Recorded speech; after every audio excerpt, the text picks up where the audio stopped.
The substitute teacher wasn't supposed to open that supply closet. But when she found the framed certificate hidden behind the cleaning supplies, she realized the quiet janitor everyone ignored had received America's highest military honor. Lincoln Elementary School had been Robert Sullivan's world for 15 years. Every morning at 6 a.m., he unlocked the front doors with keys that had worn smooth in his weathered hands. By 6:30, he had checked every classroom, emptied every trash can, and ensured that 400 children would walk into a clean, safe environment.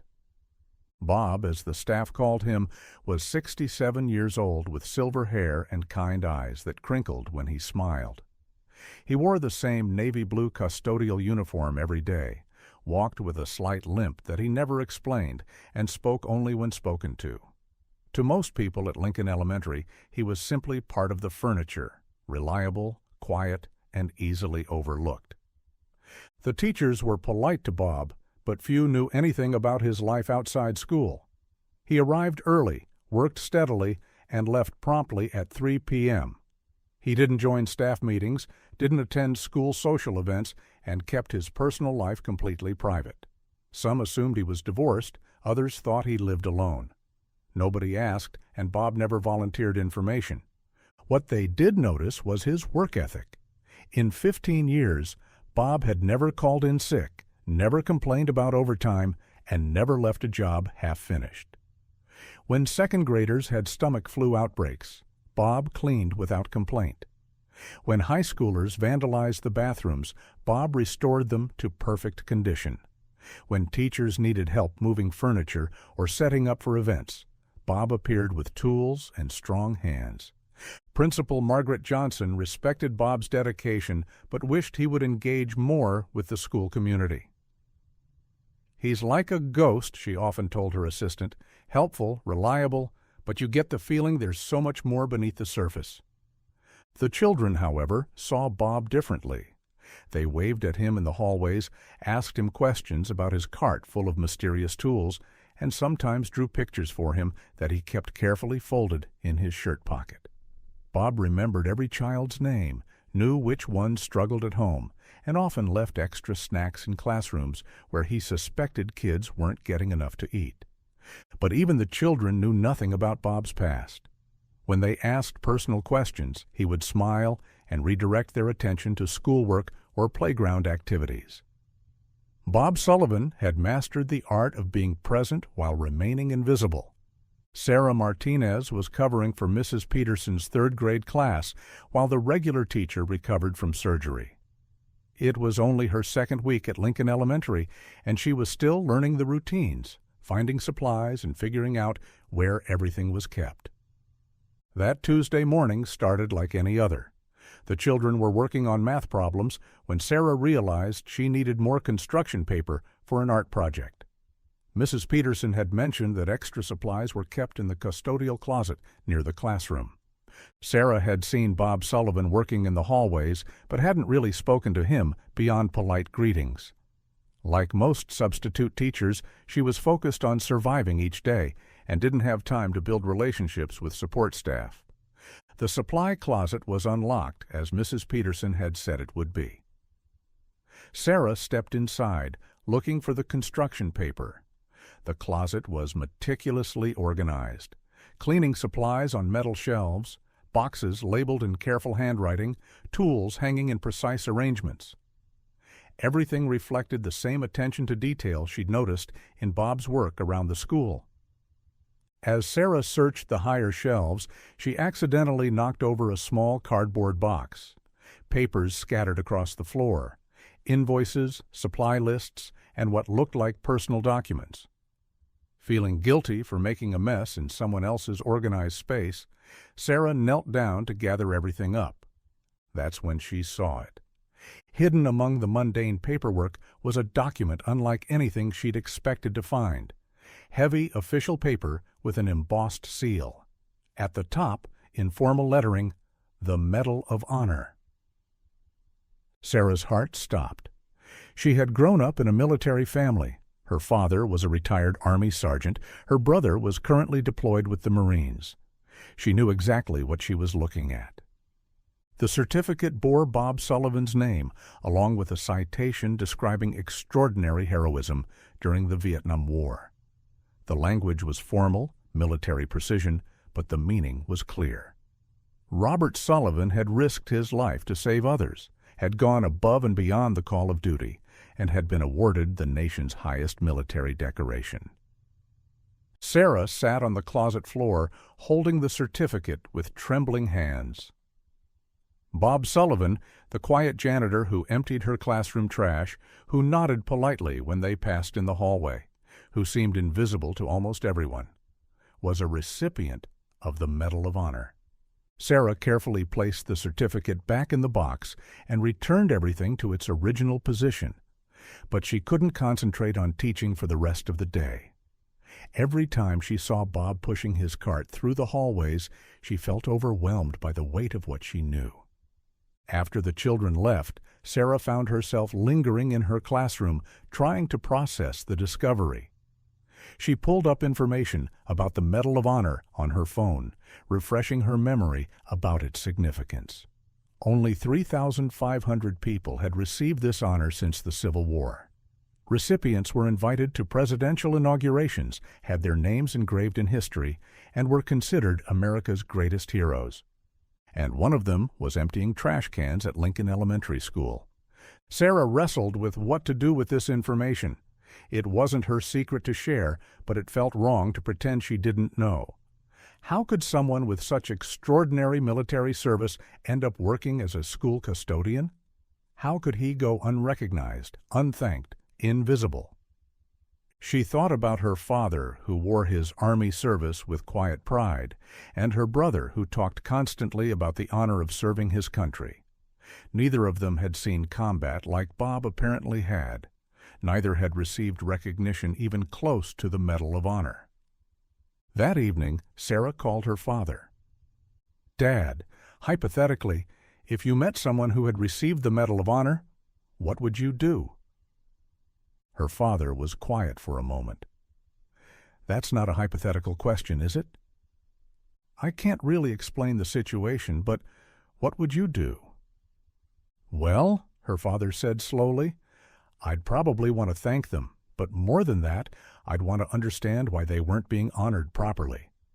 Medal of Honor recipients deserve recognition, not just from military people, but from everyone whose freedom they protected." Sarah knew her father was right, but she also knew that Bob Sullivan had deliberately chosen anonymity. There had to be a reason he kept his service secret. The next morning, Sarah arrived at school early. She wanted to find Bob before classes started, to somehow acknowledge what she'd learned without violating his privacy. She found him in the main hallway, methodically mopping floors with the same precision she'd noticed in his supply closet organization. She approached quietly, not wanting to startle him. "Good morning, Bob." He looked up and smiled. "Morning, Miss Martinez. How's Mrs. Peterson's class treating you?" "They're wonderful kids.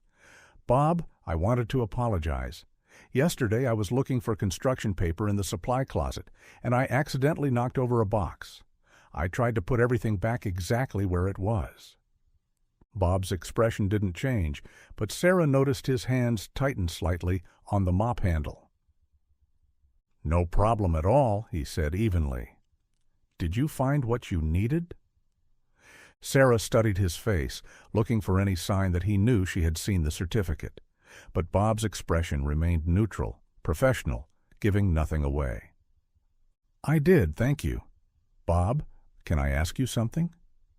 "Sure." Sarah took a breath. "Have you always worked in schools?" "Most of my adult life, yes. I like working with kids." "What did you do before that?" Bob was quiet for a moment, his eyes distant. "I was in the military for a while.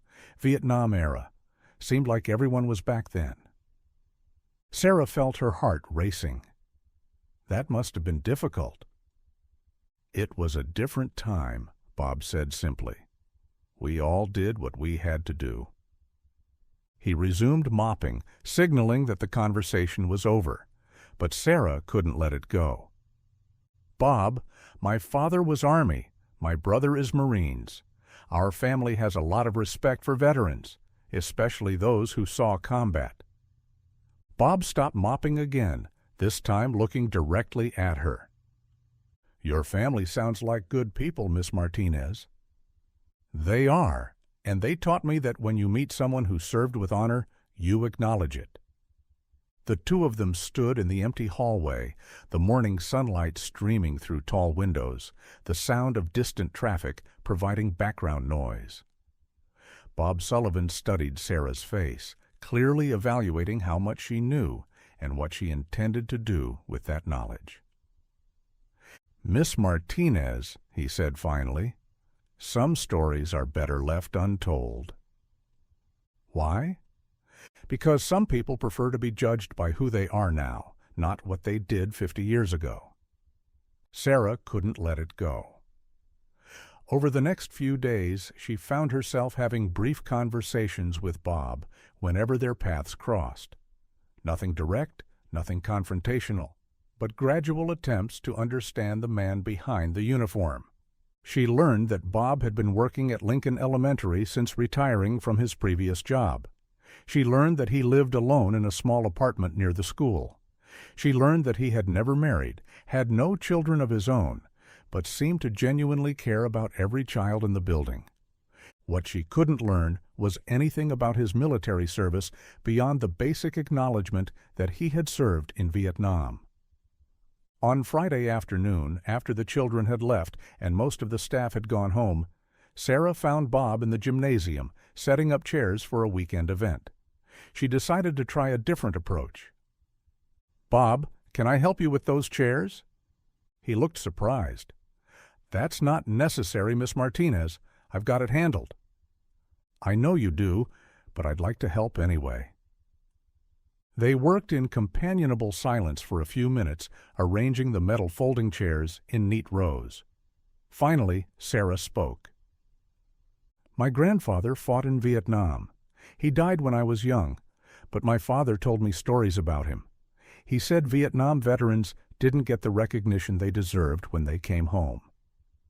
Bob's hands paused on the chair he was unfolding. "Your father was right about that. It was a complicated time. People weren't sure how to separate their feelings about the war from their feelings about the people who fought it." "That must have been hard." "It was. A lot of good men came home to a country that didn't want to hear about what they'd been through." Sarah sensed an opening. "Is that why you don't talk about your service?" Bob straightened up, looking at her directly. "Miss Martinez, what exactly do you want to know?"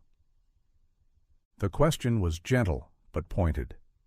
Sarah realized that Bob knew she had seen something in that supply closet, and he was giving her an opportunity to be honest. "I want to understand how someone who clearly served with distinction ends up working as a school custodian.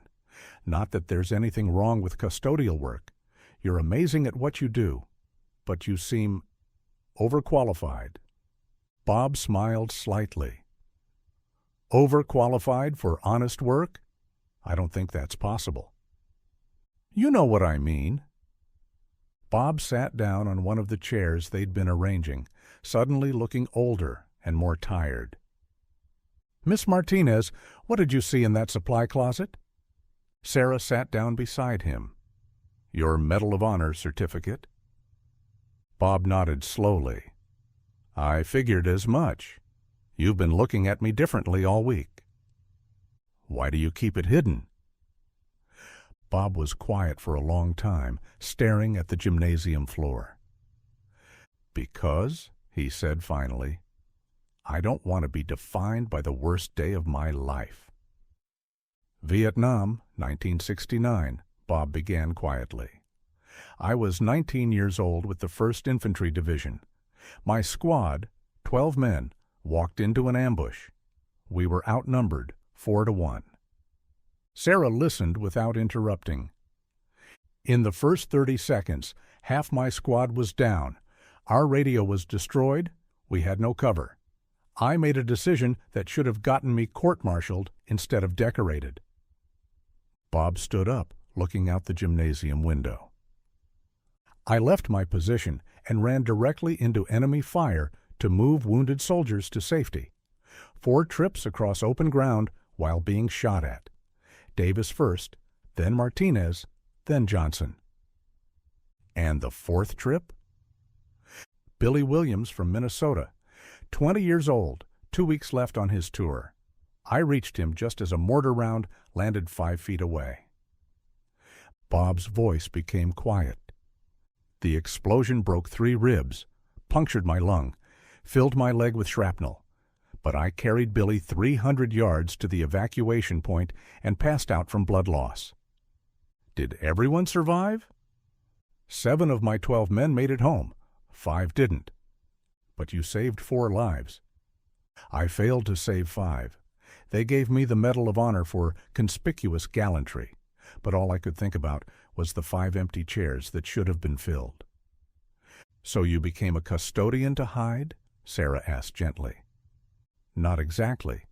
When I came back, I tried college on the GI Bill, studied education, wanted to be a teacher, but PTSD hit hard. Couldn't concentrate, couldn't handle crowds, couldn't sleep. Bob rubbed his left leg absently. I dropped out and took maintenance work. 20 years ago, the school district needed custodial staff. I'd always liked being around kids. They reminded me of why we fought. You found peace here. I found purpose. Every day I make sure this building is safe for 400 children. It's honest work that helps kids get an education. But why hide your service? Bob looked directly at her. Because the moment people find out about the Medal of Honor, I stop being Bob the custodian. I become Bob the war hero, and every conversation becomes about Vietnam. But don't you deserve recognition? I get all the recognition I need when kids wave at me in the hallway, when teachers thank me for fixing something. I prefer being judged by how well I do my job now, not by what I did 50 years ago. Despite Bob's preference for privacy, Sarah found herself treating him differently, not with hero worship, but with the respect due to someone whose life experience exceeded what was visible. She began asking his opinion on classroom layouts, consulting him about building maintenance, and generally treating him as the valued professional he was. Other staff members noticed the change. Principal Johnson mentioned during a faculty meeting that custodial staff should be appreciated for their contribution to the learning environment.